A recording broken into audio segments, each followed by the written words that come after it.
Assalamu alaikum, Sheikh. This is Moinuddin Pathan. I am a student. Sheikh, according to you, what is the root cause of terrorism and what the Islam give the solution to the terrorism? There is no child that I know of who comes from his mother's womb and the first thing he cries, I'm a terrorist, or have something written on his forehead, a terrorist. Terrorism, of course, is the antithesis of Islamic teaching the way it was defined. And as I go back to my definition, irrespective of the culprit or victim, the one who commits terrorism, irrespective of that, whether he claims to be Muslim. And by the way, you find terrorists among the followers on all faiths. Always you get that fringe. It's not unique to one faith or the other. It's the media sometimes that make it appear so. So in that sense then, with that definition of terrorism, we say that nobody is born with it. While we condemn it as Muslim because not for political correctness, but because the Quran and Sunnah teach us not to accept something that divert from even the rules or ethics of retaliation or ethics even of fighting against oppression or aggression, unprovoked aggression for that matter.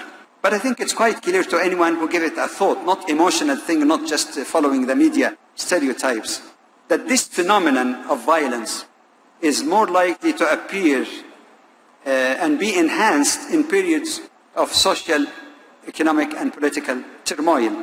When people, for example, people's land has been confiscated, when their homes are bulldozed, when their farms are taken away, when those who were driven under terrorism initially are not allowed to come to their homes and any negotiation has to exclude them from their right to go back to their homes.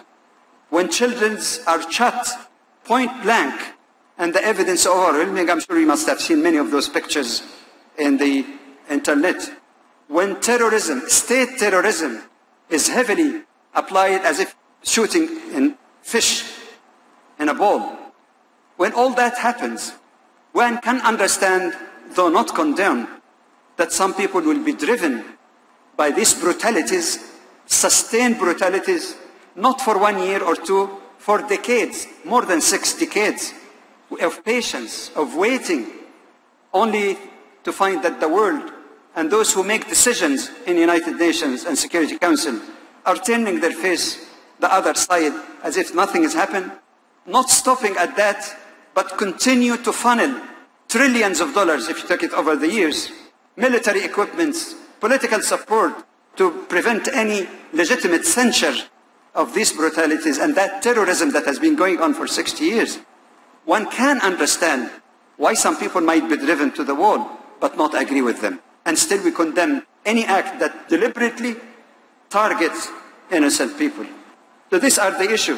And that's why I believe and I submit that the way to deal with the terrorism and violence, which is a scourge in our age, irrespective of culprit or victims, the only way is not to pour more trillions of dollars and in the process of trying to fight that terrorism, kill hundreds of thousands of human beings. I saw a recent stat that shows Iraq, which was without any justification invaded. That resulted in 1.3 million people killed. This is the ultimate of brutality and carelessness and disrespect of human rights in any law, in any religion for that matter. The way to deal with terrorism is to remove injustice. And I repeat my statement, I made it in many places.